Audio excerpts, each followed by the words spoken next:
ദിലീപിന്റെ കേസിൽ ആദ്യം മുതൽ തന്നെ എല്ലാവർക്കും അറിയാം എന്താ സംഭവിച്ചെന്ന്. ശ്രീ ബൈജു കൊട്ടാരക്കരയ്ക്ക് എന്തും ആരോപിക്കാം. രാഹുൽ ഈശ്വരത്തിനാണ് വേട്ടക്കാരനോട് ഇത്രയും വാദിക്കുന്നത്. സാർ ബൈജു ആരോപിക്കുമ്പോൾ പണം വാങ്ങിയിട്ട് വല്ലതാണോ? സിനിമയെ കുറിച്ച് ഇയാൾക്ക് ഒരു ചുക്കും അറിയില്ല. അവസാന സിനിമ കഴിഞ്ഞ നൂറ്റാണ്ടിലല്ലായിരുന്നു. പവർ ഗ്രൂപ്പിൽ നിന്നും വേട്ടക്കാരനൊന്നും പറയരുത്. ഈ 2020 സിനിമ ചെയ്തിട്ട് 10 ലക്ഷം രൂപയാണ് അമ്മയ്ക്ക് കൊടുത്തത്. ബാക്കി ദിലീപിന്റെ അക്കൗണ്ടിലുണ്ട്. രാഹുൽ ഈശ്വർ പറഞ്ഞാണ് ശരി, ഹാഷ്മി പറഞ്ഞ തെറ്റാണ്. ഇത് നിങ്ങൾ കട്ട് ചെയ്യാതെ കൊടുക്കുകയും വേണം. അപ്പൊ തുടങ്ങാല്ലേ? അത് മക്കളും കൊച്ചന്മാരും കൂടെ അയക്കും. ഹാഷ്മി, തുടങ്ങുന്നതിന് മുമ്പ് എനിക്ക് ചെറിയ ഡൗട്ടുണ്ട്. എന്താണ്? അതായത് ബഹുമാനപ്പെട്ട കോടതിയുടെ സ്ഥാനത്തിരിക്കുന്ന ശ്രീ വേണുഗോപാൽ സാറിനോടാണ് എനിക്ക് ചോദിക്കാനുള്ളത്. അതായത് എൻ്റെ ഓപ്പോസിറ്റ് ഇരിക്കുന്ന ആള് സാമൂഹ്യ നിരീക്ഷകനാണോ, അതോ എന്താ അയ്യപ്പ സേവാ സംഘത്തിന്റെ ആളാണോ, അതോ സിനിമാക്കാരനാണോ, അതോ അഡ്വക്കേറ്റ് ആണോ, മറ്റെന്തെങ്കിലും ആണോ എന്നുള്ള അത് ആരാണെന്നൊന്ന് വിശദീകരിച്ചെന്നാൽ കൊള്ളാം. ഇപ്പൊ കിട്ടൂടാ, ഇപ്പൊ കിട്ടും. ഇപ്പൊ ഈശി പൂശോടാ. ആദ്യം തന്നെ ശ്രീ ബൈജു കൊട്ടാരക്കര ചോദിച്ചതിന് പറയാം. ഒരാൾക്ക് അഡ്വക്കേറ്റ് മാത്രമേ ആകാൻ കഴിയൂ, സാമൂഹ്യ നിരീക്ഷകനായിക്കൂടെ? ഒരാൾക്ക് സാമൂഹ്യ നിരീക്ഷകൻ മാത്രമേ ആകാൻ കഴിയൂ, പൊതുമണ്ഡലങ്ങളിൽ ഇടപെടുന്ന ഒരു സോഷ്യൽ ആക്ടിവിസ്റ്റ് ആയിക്കൂടെ? അപ്പോൾ ഒരാൾക്ക് ഒരു ഐഡന്റിറ്റി അല്ല, പല ഐഡന്റിറ്റി ഉണ്ട്. അദ്ദേഹം ഒരു സംവിധായകനാണ്, അദ്ദേഹം ഒരു യൂട്യൂബറാണ്, അദ്ദേഹം ഈ കാര്യങ്ങളിലെല്ലാം ഇടപെടും. അദ്ദേഹം സ്ത്രീ ആയതുകൊണ്ടല്ലോ സ്ത്രീ വിഷയത്തിൽ ഇടപെടുന്നത്. അദ്ദേഹത്തിന് പൊതുബോധമുണ്ട്, അദ്ദേഹത്തിന്റെ നിലപാടിനോട് ഞാൻ വിയോജിക്കുന്നു. അങ്ങനെ നമുക്ക് എല്ലാം ഇടപെടാൻ കഴിയുന്ന പൊതുമണ്ഡലമാണ്. അപ്പൊ അതാണ് അദ്ദേഹത്തിനുള്ള കൃത്യമായ ഉത്തരം. മനസ്സിലായെന്ന് കരുതും. പിന്നെ സമ്മതിച്ചു സിനിമാ മേഖലയെ മുഴുവൻ ഇങ്ങനെ കാണുന്ന ശരിയല്ല. ഇത് സിനിമാ മേഖലയെ കരിവാരത്തേക്കാൻ പാടില്ല. ഇനി രണ്ട്, ആമുഖമായി തുടക്കത്തിൽ പറയുന്നത് കൃത്യമായ വരികൾ. Let me start with a caveat that these experiences are not universal. Rahul എന്ന് ആരും പറഞ്ഞില്ലല്ലോ. എന്ന് പറഞ്ഞാൽ മലയാള സിനിമയിലെ ഒന്നടങ്കം പുരുഷന്മാരും സ്ത്രീ വേട്ടക്കാരൻ ആരെങ്കിലും പറഞ്ഞോ? 100% ഞാൻ യോജിക്കുന്നു. ഇല്ല. മലയാള സിനിമയിൽ ന്യൂനപക്ഷമാണെങ്കിൽ കൂടിയും ഒരുപിടി സ്ത്രീ വേട്ടക്കാരുണ്ട്. രാഹുൽ ഈശ്വർ അടക്കമുള്ളവർ വാദിച്ചിരുന്നത്, അല്ലെങ്കിൽ ഈ റിപ്പോർട്ട് പുറത്തേക്ക് വരേണ്ടതില്ല എന്ന് തന്നെ വാദിച്ച ആൾക്കാരുണ്ട്. ഇനി പുറത്തേക്ക് വന്നപ്പോഴോ ഇതൊക്കെ ഭൂതകാലമാണ്. ഇപ്പൊ രാഹുൽ ഈശ്വർ പറയുന്ന ഈ ഭാഗം മാത്രമല്ല, അതിനെക്കുറിച്ച് രാത്രി വന്ന് വാതിലിൽ മുട്ടൽ മാത്രമല്ല, അതിഭീകരമായ സെക്ഷൽ അട്രോസിറ്റീസിന്റെ ഒരു നിര ഹേമാതിൽ കണ്ടെത്തി നിർത്തിയിട്ടുണ്ട്. റിപ്പോർട്ട് പുറത്തു വന്നപ്പോഴോ രാഹുൽ ഈശ്വർ കണ്ടെത്തി നിർത്തിയിട്ടല്ല, കേട്ട് നിരത്തിയിട്ടുണ്ട്. അല്ല, ഫൈൻഡിങ്സ് ആണ്. അതെങ്ങനെ ഫൈൻഡിങ്സ് ആവും? കേട്ടല്ലേ ഉള്ളൂ, മറുഭാഗത്തെ വാദം കേട്ടില്ലല്ലോ. ജസ്റ്റിസ് ഹേമ കൃത്യമായി പറഞ്ഞു, ഞാൻ ഇതിൽ എഴുതി വെച്ചിരിക്കുന്നത് ഹിയർസേ അല്ല, ഇതിന് ആനുപാതികമായ തെളിവുകൾ എന്റെ പക്കലുണ്ട് എന്ന് ഹേമ പറയുകയാണ്. കോടതി ചരിത്രത്തിൽ ആദ്യമായ ഒരു കാര്യം പറഞ്ഞു, ഇരകളുടെ മാത്രമല്ല പ്രതികളുടെയും പേര് പുറത്തുവിടരുത്. അതൊരു പുതിയ ലീഗൽ പ്രീസിഡൻസ് ആണ്. കോടതി പറഞ്ഞു, കഴിഞ്ഞ വിധിയിലുണ്ട്. അതായത് ആരുടെയും പ്രൈവസി ലംഘിക്കരുത്. ആ കോടതി വിധിയിൽ കൃത്യമായുണ്ട്. അതായത് കോടതി വിധി മാധ്യമ വിചാരണ പാടില്ല. ഞാൻ കൃത്യമായി പറയാം. കോടതി വിധിയിൽ പ്രതിയുടെ പേര് പറഞ്ഞു. എവിടെ പറയുന്നത്? പ്രതിയുടെ പേരല്ല, കോടതി വിധിയിൽ ഇതിൽ ഇൻവോൾവ് ചെയ്ത ആരുടെയും പേര്, പ്രതികളുടെയും പേര് പുറത്തുവിടരുത്, ആരോപിതരുടെയും പേര്. ഞാൻ കൃത്യമായ വരികൾ പറയാമല്ലോ. ഇല്ല, ഒന്ന് പറയൂ.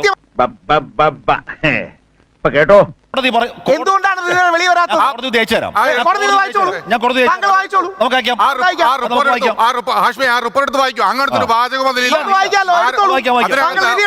അതിനകത്ത് ഉൾപ്പെട്ടിട്ടുള്ള ആളുകളുടെ പേരുകൾ പുറത്തുവിടരുതെന്ന്. ഉൾപ്പെട്ടിട്ടുള്ള ആളെന്ന് പറഞ്ഞാൽ എന്താ? ഉൾപ്പെട്ടിട്ടുള്ള ആളെന്ന് പറഞ്ഞാൽ എന്താ? മാത്രമല്ല, ഇരയുടെ രാഹുലെ ഇരകളുടെ സ്വകാര്യത. അപ്പൊ മുതലാളിക്ക് ഇത്ര നേരമായിട്ട് മനസ്സിലായില്ലേ?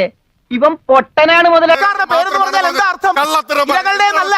താങ്കൾക്ക് നിയമം പറഞ്ഞോളൂ, എന്താ കുഴപ്പമില്ല. ഇരകളുടെയും ഇതിൽ ഉൾപ്പെട്ട ആൾക്കാരുടെ പേര് പുറത്തുവിടരുത്. ഇതിൽ ഉൾപ്പെട്ട ആളുകളുടെ പേര് പുറത്തുവിടരുത്. ഞാൻ പറഞ്ഞല്ലോ, എല്ലാ പ്രമുഖ മാധ്യമങ്ങളും റിപ്പോർട്ട് ചെയ്തിട്ടുണ്ട്. പ്രതികളുടെ പേര് താങ്കൾ ഇതിൽ ഉൾപ്പെട്ട ആൾക്കാർ ബൈജു കൊട്ടാരക്കര പറഞ്ഞ വാദം തന്നെ എടുക്കാം. ഇതിൽ ഉൾപ്പെട്ട ആൾക്കാരുടെ പേര് പുറത്തുവിടരുതെന്ന് പറഞ്ഞാൽ എന്താ അർത്ഥം?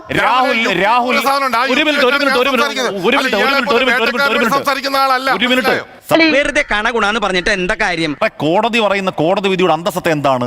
ഈ ഹേമ കമ്മിറ്റിക്ക് മുന്നിൽ ഇവരുടെ അന്തസത്തയിലേക്ക് മാറി. താങ്കൾ വേട്ടക്കാരന്റെ വക്കീൽ വേഷധാരി ആയതുകൊണ്ടാണ് വേട്ടക്കാരനെ പറ്റി സ്ത്രീ വേട്ടക്കാരെ കുറിച്ച് ഈ സ്ത്രീ വേട്ടക്കാരെ കുറിച്ച് അവർക്ക് വാദിക്കാൻ വരുന്ന വക്കീൽ വേഷം ഇട്ടതുകൊണ്ടാണ് കോടതി വിധിച്ചു. കോടതി പറഞ്ഞു സാർ, കോടതി പറഞ്ഞു ഒരൊറ്റ മിനിറ്റ്. കോടതി പറഞ്ഞു വി ആർ പെർപ്ലക്സ്ഡ് ആണത്. കോടതിക്ക് ഒന്നും അറിയാതെ, ഒന്നുമില്ലാത്ത, വളരെ നിർമ്മമമായ, ഒന്നുമില്ലാത്ത ഒരു റിപ്പോർട്ടിൽ, ഒന്നുമില്ലാത്ത ഒരു സംഗതിയിൽ കോടതി പറയുകയാണ് സർക്കാരെ ഞങ്ങൾ ഞെട്ടിപ്പോയി എന്ന് പറയാനാണ് കോടതി. ഹേമ കമ്മിറ്റിയെ എല്ലാവരും സ്വീകരിക്കുന്നു. സിനിമാ മേഖലയിലെ എല്ലാവരും അംഗീകരിക്കുന്നില്ലേ? മമ്മൂട്ടി അംഗീകരിക്കുന്നില്ലേ? മോഹൻലാൽ അംഗീകരിക്കുന്നില്ലേ? പൃഥ്വിരാജ് അംഗീകരിക്കുന്നില്ലേ? എല്ലാവരും അംഗീകരിക്കുന്നുണ്ട്. ഈ കഥകിന് മുട്ടുന്നൊന്നും പുത്തിരിയൊന്നുമല്ല.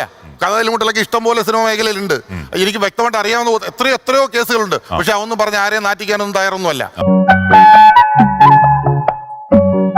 പക്ഷെ അതിങ്ങനെ കിടക്കുമ്പോൾ ഇതിനകത്തെ പ്രമുഖരായ ആളുകളുടെ പേരുകൾ നേരത്തെ ഇയാൾ പറഞ്ഞല്ലോ, എന്താണ് വേട്ടക്കാരുടെ പേരുകൾ മറച്ചു വെക്കണമെന്ന് കോടതി വിധിയിലുണ്ടെന്ന്. ഒരു കോടതി വിധിയിലും വേട്ടക്കാരുടെ പേര് മറച്ചു വെക്കണമെന്നില്ല.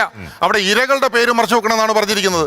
ഇരകളുടെ പേര് മറച്ചു വെക്കും. അല്ല, അങ്ങനല്ല ഞാൻ പറഞ്ഞത്. ഇപ്പൊ രാഹുൽ ഈശ്വർ പറയുന്ന സ്വകാര്യത എന്ന് പറയുന്നത് നമുക്കൊക്കെ അറിയാം. കോടതി എന്ന് പറയുന്നത് അല്ലെങ്കിൽ നിയമ സംവിധാനങ്ങൾ സ്വകാര്യത എന്ന് പറയുന്നത് ഇരയുടെ സ്വകാര്യത മാത്രമാണെന്നേ. വേട്ടക്കാരുടെ സ്വകാര്യത ആക്കണമെന്ന് ഒരു നിയമവും ഒരു കോടതിയും എവിടെയും പറയില്ല. രാഹുൽ അല്ല, താങ്കൾ ഇപ്പൊ അവകാശനായ ആളല്ലേ? അതുകൊണ്ടാണ് ഞാൻ പറയുന്നത് ഈ ഇരയുടെ പേര് മറച്ചു വെക്കണമെന്ന് കോടതി പറയണ്ടല്ലോ. അത് നാട്ടിലെ നിയമമല്ലേ? ഇരയുടെ പേര് പുറത്തു വരാൻ കഴിയില്ല സുപ്രീം കോടതി നിയമപ്രകാരം. അപ്പോ ഈ ഇരയുടെ സ്വകാര്യത പറഞ്ഞ് ഈ സർക്കാർ ഈ റിപ്പോർട്ട് പൂഴ്ത്തിവെച്ചത് മര്യാദകേടല്ലേ? പൂഴ്ത്തിവെച്ചതല്ല. സർക്കാരിനെ ഇപ്പൊ ഞാൻ സർക്കാരിനെ വിമർശിക്കുന്ന ഒരു വ്യക്തിയാണ്. ഞാൻ ഇടതുപക്ഷ വിരുദ്ധനാണ്. അങ്ങേക്ക് അറിയാലോ, എന്നെ അടക്കം എന്റെ വീട്ടുകാരെ അടക്കം ശ്രീ പിണറായി വിജയന്റെ പോലീസ് അറസ്റ്റ് ചെയ്താണ്. പക്ഷേ ഈ വിഷയത്തിൽ ശ്രീ പിണറായി വിജയൻ അവധാനത കാണിച്ചു. വിവരമില്ലാത്തവനാണെങ്കിലും സത്യം പറയൂ. ല്ല രാഹുൽ, ഒരു ഏരിയമല്ല രാഹുൽ. ഈ Lalithakumari case state of U P എന്ന് പറഞ്ഞ രാജ്യത്തിന്റെ നിയമ പ്രമാണമാണ്. അത് കോടതിയുടെ വിധി പ്രസ്താവമാണ്. ഏതെങ്കിലും ലളിതകുമാരിയുടെ കേസ് മാത്രമായി അല്ല സുപ്രീം കോടതി വിധികളുണ്ടാവും. അത് അറിയാത്തതല്ല രാഹുൽ. അതിൽ വളരെ ഭംഗിയായി വളരെ കൃത്യമായി പറയുന്നു, ഒരു കൊഗ്നൈസബിൾ ഒഫൻസിനെ കുറിച്ചുള്ള ഇൻഫർമേഷൻ പോലീസിന് കിട്ടിയാൽ, ഒരു കൊഗ്നൈസബിൾ ഇൻഫർമേഷൻ അറിവായാൽ അതിൽ FIR ഇടാതെ പോലീസിന് മറ്റു മാർഗങ്ങളില്ല. ഒറ്റ വരിയിൽ അങ്ങനെ വാദഗതി തീർക്കട്ടെ. ഒറ്റ വരിയിൽ. അങ്ങനെയാണെങ്കിൽ ഹൈക്കോടതി എന്തുകൊണ്ട് FIR ഇടാൻ പറഞ്ഞില്ല? ആശുപത്രി കൊണ്ടുകൊണ്ടുവരുമെന്ന് എല്ലാരും പറയണേ. ഹൈക്കോടതി പറഞ്ഞ അടുത്ത തവണ എന്ത് നടപടി എടുക്കാമെന്ന് നോക്കി പറയുന്നതാണ്. അങ്ങനല്ലോ പറഞ്ഞത് കോടതി. അങ്ങനല്ലേ പറഞ്ഞത്? ഒക്ടോബർ 3 ഞാൻ വായിച്ചോണ്ടാ പറയുന്നത്. ഞാൻ കോട്ട് ചെയ്താ പറയുന്നത്. ഒക്ടോബർ 3 രാഹുൽ കോടതി വായിച്ചിട്ടില്ല. പറഞ്ഞോളൂ. ഞാൻ പറയാം. പറയുന്നു അതായത് the SIT shall on its part go through the report in its entirely to see whether any offence, cognizable or otherwise, has been made out at the instance of any person and proceed to take suitable action in accordance with the law by treating the contents of the report as information. For the purpose of setting the law in motion. എന്ന് പറഞ്ഞാൽ എന്താണ്? കോടതി FIR പോലും പറഞ്ഞില്ല. എന്താണ് sir പറയുന്നത്? Sir ഇതാണ് graded ആണ്. രാഹുൽ ഈശ്വർ ഗ്രേഡഡ് അല്ലേ? എന്നാ കോടതി FIR ഇടാൻ പറഞ്ഞ പോലെ. കോടതി FIR ഇടാൻ പറഞ്ഞ പോലെ പറഞ്ഞില്ലല്ലോ. കോടതി റിപ്പോർട്ട് തുറന്ന് പരിശോധിച്ചിട്ടില്ലല്ലോ. വരട്ടെ. കോടതി റിപ്പോർട്ട് തുറന്ന് പരിശോധിച്ചാൽ കോടതി ഇത് തന്നെയാണ് സജി ചെറിയാൻ പറഞ്ഞത്. രാഹുൽ സാർ ഇത് തന്നെയാണ് സജി ചെറിയാൻ പറഞ്ഞത്. മനസ്സിലാക്കിയിട്ടില്ല.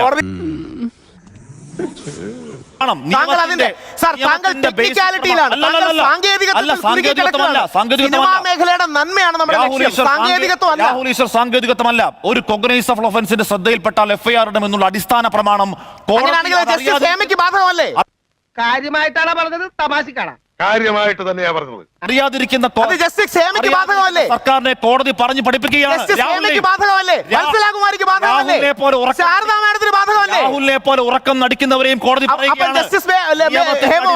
പ്രമാണം ഇതാണ് എന്ന് പറഞ്ഞ് മനസ്സിലാക്കാൻ. ജസ്റ്റിസ് ഹേമയോ? അത് മനസ്സിലാക്കാനുള്ള ബോധം കാണിക്കാൻ ചോദ്യമില്ല. ജസ്റ്റിസ് ഹേമയോ? അങ്ങനെയാണെങ്കിൽ ജസ്റ്റിസ് ഹേമയെ കോഗ്നൈസബിൾ ഒഫൻസ് പോലീസ് റിപ്പോർട്ട് ചെയ്യേണ്ടതല്ലേ? നിനക്ക് എങ്ങനെ സാധിക്കുന്നത്? എനിക്ക് ഒരൊത്തും പിടിയും കിട്ടുന്നില്ല നിന്റെ കാര്യം. ഇതാണ് ഗ്രേ ഏരിയ. ഇതാണ് ഗ്രേ. ജസ്റ്റിസ് ഹേമയ്ക്ക് കേസ് എടുക്കാൻ തക്ക ഒന്നും കണ്ടില്ലെന്ന് ഉറപ്പാണോ? ഹേമ പറയുന്നുണ്ടല്ലോ. സാർ ഹേമ പറയുന്നുണ്ട്. ഹേമ എന്തുകൊണ്ട് പോലീസ് റിപ്പോർട്ട് ചെയ്തില്ല? ഹേമ പറയുന്നുണ്ട്. ഹേമ എന്തുകൊണ്ട് റിപ്പോർട്ട് ചെയ്യില്ല? അത് ഹേമയോട് ചോദിക്കണം. അവിടെയാണ് സാർ.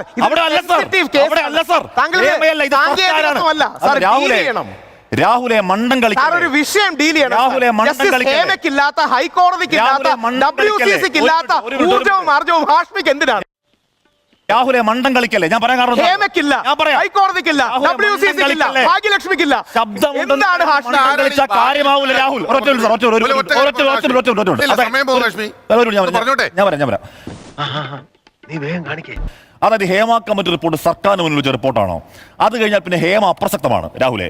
അത് കഴിഞ്ഞാൽ പിന്നെ ബാക്കിയെല്ലാം അപ്രസക്തമാണ്. പിന്നുള്ളത് സർക്കാരാണ് നോക്കേണ്ടത്. സർക്കാർ അത് നോക്കിയില്ല. സർക്കാർ ഒന്നും ചെയ്തില്ല. രാഹുലിനെ പോലെയുള്ളവർ വേട്ടക്കാർ കൂട്ടുപിടിക്കാൻ കേസെടുക്കണമെന്ന് കള്ളം പറഞ്ഞു. ആരോപിതർ, വേട്ടക്കാരില്ല, ആരോപിതർ, പരാതിക്കാരും ആരോപിതരും. വേണമെങ്കിൽ ഇരാന്ന് വിളിച്ചോളൂ. ഹാഷ്മി ഒരു സ്ത്രീപക്ഷ വ്യക്തിയാണെന്ന് എനിക്കറിയാം. എങ്ങനെ? ഇരയും ആരോപിതരും, വേട്ടക്കാരില്ല. ഞാൻ വേട്ടക്കാരനെ വിളിക്കൂ. ആരോപിതരല്ലേ ആ വേട്ടക്കാർ നിവിൻ പോളി വേട്ടക്കാരനാണോ? നിവിൻ പോളി വേട്ടക്കാരനാണോ? ചാടി കളിക്കല്ലേ? എനിക്ക് ഭ്രാന്ത് പിടിക്കുന്നു. ചാടി കളിക്കല്ലേ? ഈ വേട്ടക്കാർക്ക് വേണ്ടി രാഹുൽ അടക്കം വക്കീൽ വേഷമെടുത്ത് അണിഞ്ഞു. അത് കോടതി പൊളിച്ചു. കാണാടാ. തൽക്കാലം ഇത്രയും മതി. വരട്ടെ. Yeah.